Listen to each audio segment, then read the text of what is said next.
Salut tout le monde, bienvenue dans un nouvel épisode de Sunday Mood. Aujourd'hui, on va aborder un sujet qui me tient particulièrement à cœur, comprendre ses traumas et les accepter. Pour moi, ce cheminement a été étroitement lié à ma dépendance affective, vous le savez, on en parle souvent ici. Mais aujourd'hui, je veux aller plus loin et partager avec vous comment j'ai compris l'origine de cette dépendance, comment j'ai commencé à m'en libérer et surtout, je veux vous donner des conseils concrets qui, je l'espère, pourront aussi vous aider dans votre propre parcours. Alors, servez-vous un petit thé, installez-vous confortablement et on va papoter tout ça ensemble. In the sun,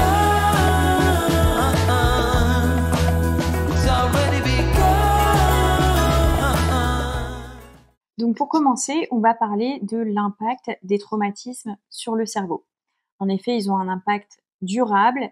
Par exemple, quand on vit un événement traumatisant, le cerveau réagit en mode survie. Et c'est cette réaction qui va créer des chemins dans notre esprit. Ces chemins, c'est comme des routes très empruntées. Plus on les utilise, plus elles deviennent automatiques. Par exemple, si on a appris très jeune à associer l'amour avec la douleur ou le rejet, notre cerveau continue de fonctionner de cette façon, même à l'âge adulte. C'est pour ça que parfois on a l'impression de répéter les mêmes erreurs encore et encore sans vraiment comprendre pourquoi. Du coup, si vous constatez des schémas qui se répètent souvent, ça peut être une opportunité de les explorer pour les comprendre et de reprogrammer votre cerveau pour qu'il réponde différemment et éviter que ces schémas continuent de se reproduire. C'est un peu comme recabler vos circuits internes pour créer des nouvelles habitudes plus saines. Un bon point de départ pour comprendre ces traumas, c'est d'observer ses réactions face aux événements du quotidien. Est-ce que certaines situations déclenchent des émotions fortes, disproportionnées? Ces réactions peuvent être des indices sur des blessures non résolues. Comprendre ces traumas, c'est aussi regarder en arrière vers notre enfance. Pour moi, tout a commencé avec la relation que j'avais avec mon père, qui est un pervers narcissique, et je dis pas ça parce que c'est à la mode. Avec lui, j'ai appris que je devais toujours faire plus pour mériter son amour. Ça a naturellement influencé mes relations amoureuses où j'ai répété ces schémas. Maintenant, prenez un moment pour repenser à votre enfance. Quels étaient les messages que vous receviez sur l'amour, le respect, la valeur personnelle? Ça peut vous aider à comprendre certaines de vos réactions actuelles. Réfléchissez à comment vos parents ou les figures importantes de votre enfance ont montré l'amour. Ça peut vraiment vous aider à comprendre certains schémas que vous pourriez reproduire dans vos propres relations. Et puis, il y a les traumas qui ne nous appartiennent même pas directement. J'ai réalisé en travaillant sur moi que certains de mes schémas destructeurs venaient de bien plus loin que moi. Ils étaient ancrés dans l'histoire de ma famille. Par exemple, ma mère a souvent été dans des relations où elle n'était pas pleinement respectée, tout comme sa mère avant elle. Ses comportements, ses croyances, elles se transmettent souvent de génération en génération. On appelle ça l'épigénétique. Des études montrent que certains traumas peuvent littéralement se transmettre au niveau cellulaire, influençant nos réactions et nos choix de vie. J'en avais parlé dans le tout premier épisode et j'avais un peu galéré à bien l'expliquer. Donc en gros, ce genre de trauma se transmet sur plusieurs générations. Je vous explique bien cette fois.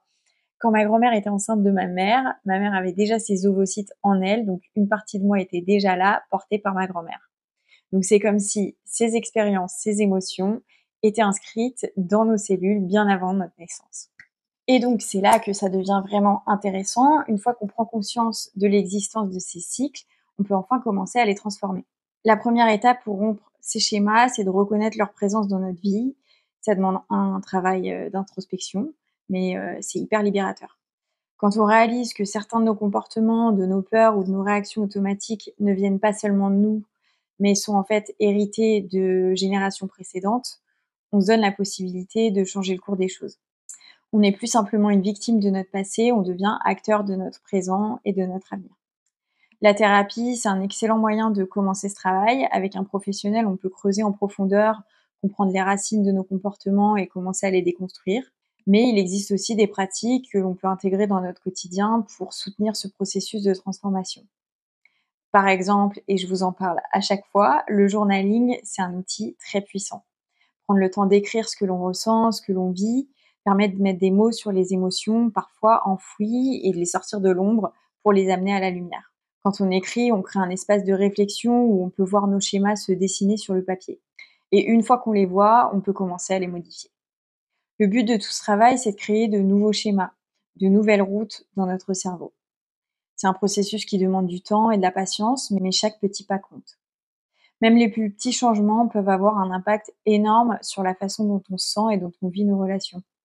Il s'agit d'apprendre à répondre différemment à des situations similaires et de ne plus réagir en pilote automatique, mais de choisir consciemment nos actions et nos pensées. Et c'est ça la vraie liberté. Savoir qu'on a le pouvoir de changer, de se libérer des chaînes du passé et de créer une vie qui nous ressemble vraiment. C'est un chemin parfois long et difficile, mais il en vaut vraiment la peine. Pour moi, le déclic a eu lieu lors de ma dernière relation. C'est là que j'ai pris conscience de ma dépendance affective. J'étais avec quelqu'un qui refusait de s'engager, qui me manquait de respect, et pourtant, je suis restée 4 ans. Pourquoi? Parce que j'avais peur de me retrouver seule. C'est seulement quand cette relation s'est finalement terminée, et je vous assure, j'ai tout fait pour la retenir, que je me suis dit plus jamais. J'ai compris que je devais d'abord apprendre à m'aimer, à me valoriser pour ne plus jamais revivre ça. Les étapes concrètes que j'ai suivies pour commencer à guérir, j'ai d'abord suivi un coaching de 3 mois avec Ludmilla que vous avez vu dans l'épisode 2. C'était un vrai tournant pour moi, mais surtout, j'ai décidé de me consacrer à moi-même. J'ai supprimé les applis de rencontres, je me suis forcée à me retrouver face à moi-même, même si c'était parfois très inconfortable. Le journaling m'a énormément aidée, tout comme la méditation, le yoga et plus profondément, le travail de shadow work et sur l'enfant intérieur. Le shadow work, c'est un processus où on explore ses parts d'ombre, les côtés de nous-mêmes que l'on préfère souvent ignorer, comme les peurs, les insécurités et les fameux traumas. Ça demande du courage, mais c'est tellement puissant pour comprendre pourquoi on agit comme on le fait, pourquoi on a certaines réactions. C'est en confrontant ces parts de moi-même que j'ai pu commencer à les guérir et à reprogrammer la façon dont je me voyais. En parallèle, le travail de l'enfant intérieur m'a permis de renouer avec la petite Marie, cette version plus jeune de moi-même, celle qui a vécu des blessures profondes, souvent sans avoir eu les ressources pour les comprendre et les guérir à l'époque. C'est durant cette période que j'ai fait ma formation de professeur de yoga et à ce moment-là, je croyais que c'était la dernière étape de ma guérison, sauf qu'en réalité, c'était que le début. Le shadow work et le travail sur l'enfant intérieur m'ont révélé que la guérison, c'est un chemin continu. C'est un voyage où on découvre et redécouvre sans cesse des aspects de soi à aimer, à transformer et à accepter. C'est un processus qui demande du temps, de la patience et surtout beaucoup de bienveillance envers soi-même. Et je le dis souvent, et c'est tellement vrai, la guérison, c'est pas une destination finale, c'est un chemin parfois sinueux avec des hauts, des bas, mais chaque pas compte, même les plus petits. Alors, si vous commencez ce parcours, je vous conseille vraiment de prendre le temps de vous connaître. Le journaling, je vous en parle tout le temps, mais c'est vraiment un outil formidable pour ça. Prenez un carnet, écrivez tout ce qui vous passe par la tête, posez-vous des questions. Qu'est-ce qui me fait peur? Qu'est-ce qui déclenche mes réactions? Où est-ce que je me sens vulnérable? Creusez, même si ça fait mal, même si ça remue des choses que vous aviez peut-être enfouies depuis longtemps, parce que c'est en ramenant ces choses à la surface que vous pouvez commencer à les comprendre et à les guérir. Et surtout, soyez bienveillant avec vous-même. Ne vous jugez pas trop sévèrement, rappelez-vous que vous faites de votre mieux et que ce chemin de guérison, c'est un acte d'amour envers vous-même. Comme je l'ai dit, c'est pas une destination, il n'y a pas de ligne d'arrivée où tout sera parfait. La guérison, c'est un chemin que l'on parcourt et l'important, c'est de continuer à avancer, même par petits pas. Comme je le disais précédemment, pour moi, ce parcours a vraiment pris un tournant lors de la rupture de ma précédente relation. Ça a été un véritable électrochoc. Je pouvais plus continuer à fuir mes traumas, à les ignorer en plongeant dans des relations qui me nourrissaient pas. Pendant longtemps, je blâmais les hommes que je fréquentais pour leur mauvais comportement. Je me disais que c'était eux le problème, que c'était à cause de leur manque de respect, de leur incapacité à s'engager que mes relations échouaient.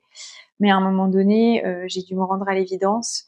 Si je les attirais dans ma vie, c'était aussi parce que je ne m'aimais pas suffisamment et que je ne me respectais pas assez. Je tolérais inconsciemment leur comportement parce que, au fond, je pensais que c'était tout ce que je méritais.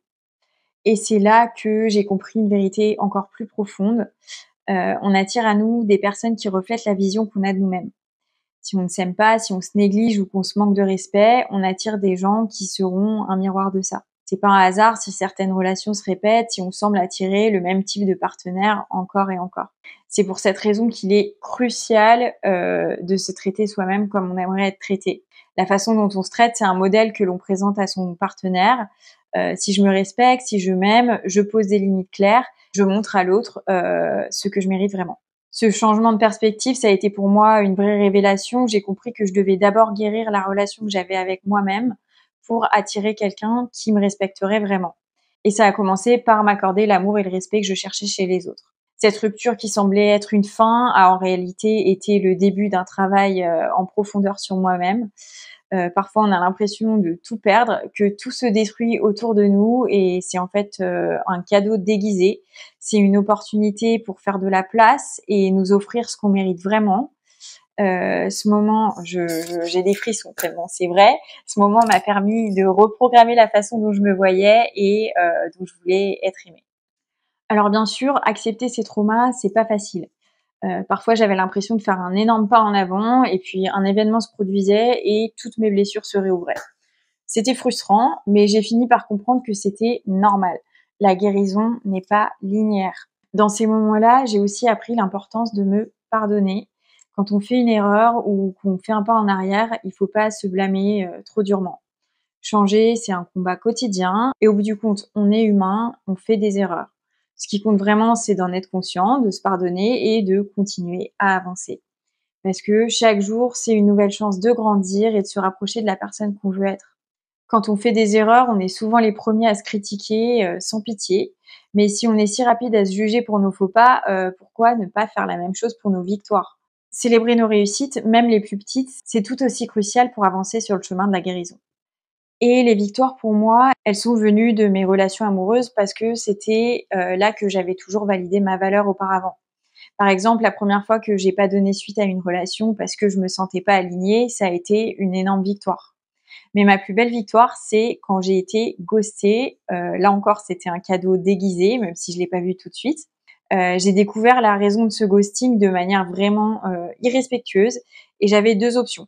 Ne rien dire et laisser la relation où elle était, puisque de toute façon, elle était nulle part, ou bien me défendre. Et en fait, l'ancienne moi aurait choisi de se taire, mais cette fois, j'ai décidé de me défendre. Je voulais prouver que je méritais que quelqu'un me défende et ce quelqu'un, c'était moi. Et c'est en prenant ces décisions, en me choisissant moi-même, que j'ai commencé à comprendre la puissance de l'acceptation. Ce processus m'a vraiment apporté un changement profond dans ma vie quotidienne. J'ai appris à poser mes limites, j'ai appris à dire non, j'ai arrêté beaucoup de mes tendances à vouloir plaire à tout le monde. Et pour finir, la solitude qui a toujours été compliquée pour moi, c'est devenu quelque chose que j'apprécie énormément, surtout depuis mon voyage à Bali. J'ai appris à vraiment apprécier la personne que je devenais et avec le temps, j'ai compris que cette bienveillance envers moi-même, c'était la clé pour avancer sereinement dans ce processus de guérison.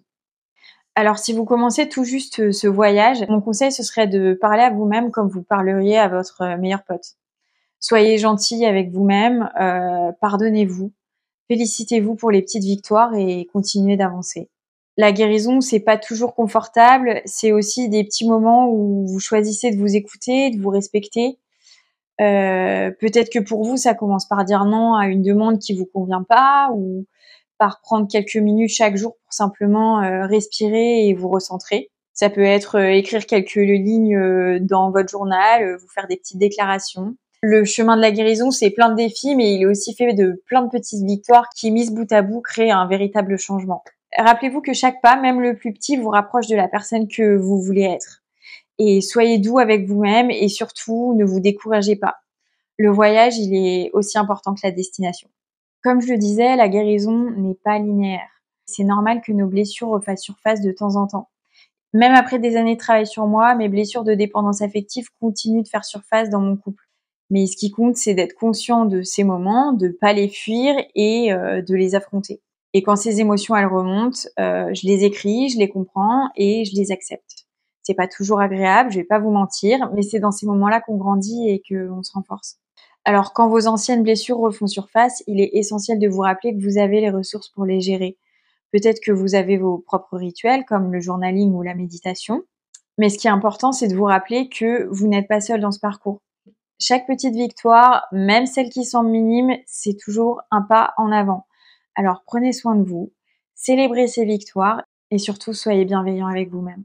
Vous méritez tout l'amour et la patience que vous vous accordez. Alors continuez d'avancer à votre rythme et n'oubliez pas, chaque petit pas compte et il vous rapproche de la personne que vous êtes vraiment.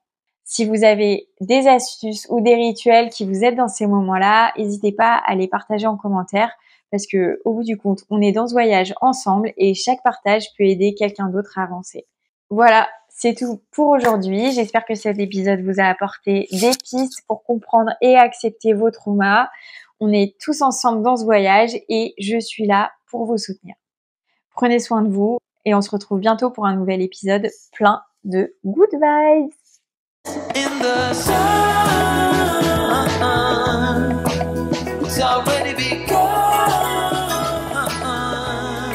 C'était Sunday Mood. Si tu as aimé cet épisode, n'hésite pas à le partager ou à me laisser un petit mot. On se retrouve très vite pour continuer à grandir ensemble.